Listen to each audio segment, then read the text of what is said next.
Assalamualaikum warahmatullahi wabarakatuh adik-adik. Berjumpa lagi dengan kakak Ella Purnamasari. Hari ini kita akan membahas tentang yang pertama urutan peristiwa, yang kedua keragaman sosial budaya di Indonesia, dan yang ketiga usaha ekonomi. Yang pertama kita akan membahas tentang urutan peristiwa. Minggu kemarin kakak sudah membahas sedikit tentang urutan peristiwa atau yang biasa disebut juga dengan alur. Urutan peristiwa adalah rangkaian kejadian dalam sebuah cerita secara runtut. Urutan peristiwa dibagi menjadi 3. Yang pertama ada urutan peristiwa atau alur maju, yaitu cerita yang berjalan maju terus. Kedua ada urutan peristiwa atau alur mundur, yaitu cerita yang berjalan mundur atau flashback. Lalu yang ketiga ada urutan peristiwa atau alur campuran, yaitu alur atau urutan peristiwa yang merupakan gabungan dari alur maju dan alur mundur. Nah, agar kita dapat mengetahui atau memahami tentang urutan peristiwa, seharusnya kita membaca secara berurutan teks dari awal hingga akhir. Nah, jika kita tidak membaca teks secara berurutan dari awal hingga akhir, takutnya nanti kita akan salah memahami dari teks yang telah kita baca. Lalu yang kedua tentang keragaman sosial budaya di Indonesia. Nah, Indonesia ini merupakan negara kepulauan yang memiliki sangat banyak keragaman sosial budayanya. Nah, yang pertama ada tarian tradisional yang merupakan salah satu contoh keragaman sosial budaya di Indonesia. Tarian tradisional ini biasanya dipentaskan saat adanya upacara adat dan saat menyambut tamu kehormatan. Kakak mempunyai video tentang beberapa tarian tradisional di Indonesia.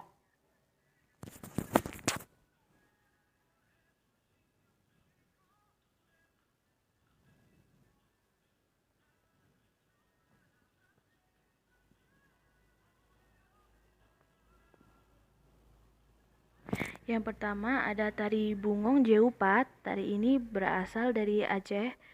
Bungong Jeupa berarti bunga cempaka. Lalu yang kedua ada tari Gending Sriwijaya. Berasal dari Sumatera Selatan, ditampilkan untuk menyambut tamu kehormatan yang berkunjung ke Sumatera Selatan. Nah, makna tarian menunjukkan sikap masyarakat yang ramah, tulus, dan terbuka terhadap tamu. Lalu selanjutnya ada tari Hudok, berasal dari Kalimantan Timur, mencerminkan kebersamaan, dilakukan saat akan menanam padi bertujuan untuk meminta kesuburan pada Tuhan Yang Maha Esa. Lalu selanjutnya ada tari Serimpi, berasal dari Jawa Tengah, gerakan sangat gemulai dan harmonis, menggambarkan gerakan air mengalir. Lalu mencerminkan sikap masyarakat Jawa yang memiliki budaya yang halus. Lalu ada tari Saman berasal dari Aceh Gayo, mencerminkan kebersamaan dan kekompakan. Nah, itu tadi merupakan contoh beberapa tari tradisional yang berasal dari Indonesia. Lalu bahasa daerah. Di Indonesia juga banyak sekali bahasa daerah yang ada. Contohnya yang pertama ada bahasa Jawa, lalu ada bahasa Sunda, lalu ada bahasa Madura, lalu ada bahasa Minangkabau, ada bahasa Musi, lalu ada bahasa Bugis, lalu ada bahasa Banjar, lalu ada bahasa Aceh, bahasa Bali, dan ada bahasa Betawi. Yang ketiga yaitu keragaman agama. Yang pertama ada agama Islam, yang kedua ada agama Kristen, yang ketiga ada agama Katolik, dan keempat ada agama Hindu, yang kelima ada agama Buddha, dan yang keenam ada agama Konghucu. Nah, kakak mempunyai video tentang tempat-tempat ibadah dari agama-agama yang sudah kakak sebutkan.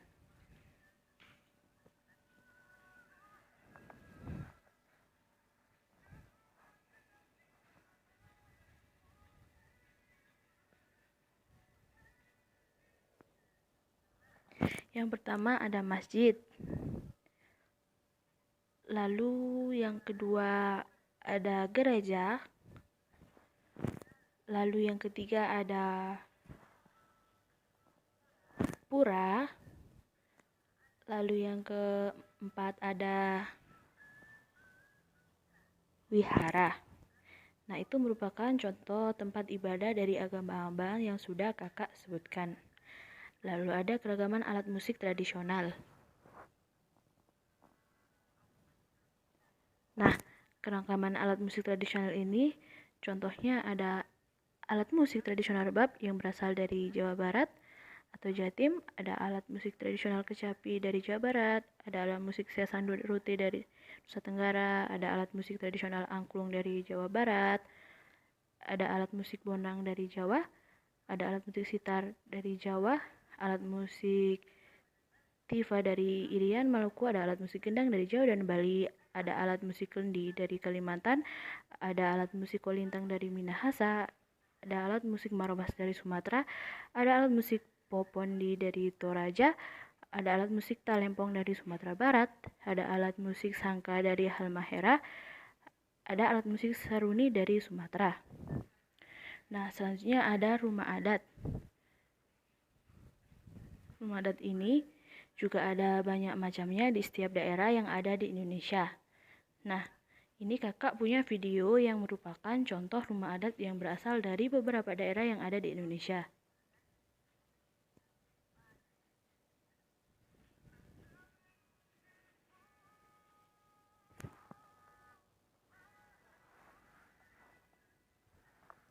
Nah, ini merupakan rumah adat dari Aceh. Ini merupakan rumah adat dari Sumatera Utara. Ini dari Sumatera Barat. Rumah gadang dari Riau.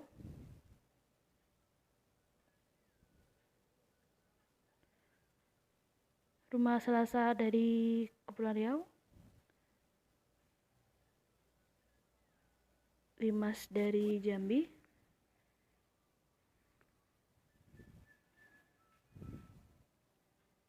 Ini dari Sumatera Selatan. Dari Lampung. Dari Banten. Dari Jakarta. Dari Jawa Barat. Dari Jawa Tengah.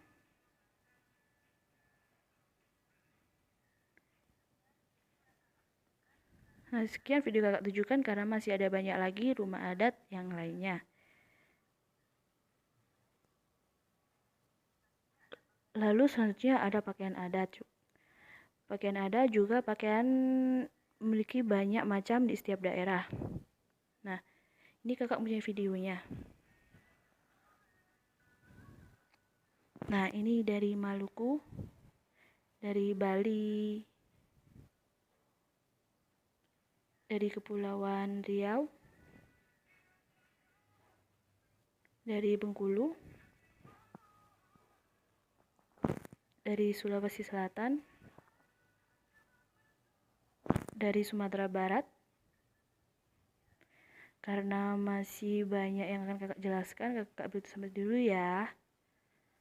Lalu selanjutnya kita akan membahas tentang usaha ekonomi dalam mengelola sumber daya alam. Sumber daya alam ini ada banyak di Indonesia dan dapat dimanfaatkan untuk memenuhi kebutuhan. Jenis kegiatan ekonomi ini ada 3. Yang pertama ada kegiatan produksi. Kegiatan produksi yaitu kegiatan yang menghasilkan barang atau jasa.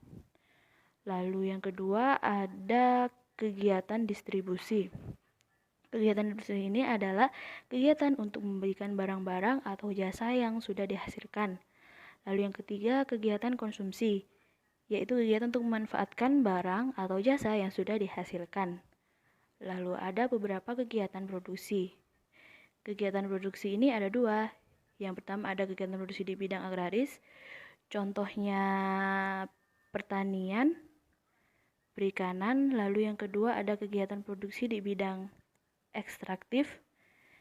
Nah, kegiatan produksi ini bidang ekstraktif ini yaitu pemanfaatan sumber daya alam tanpa mengelolanya terlebih dahulu.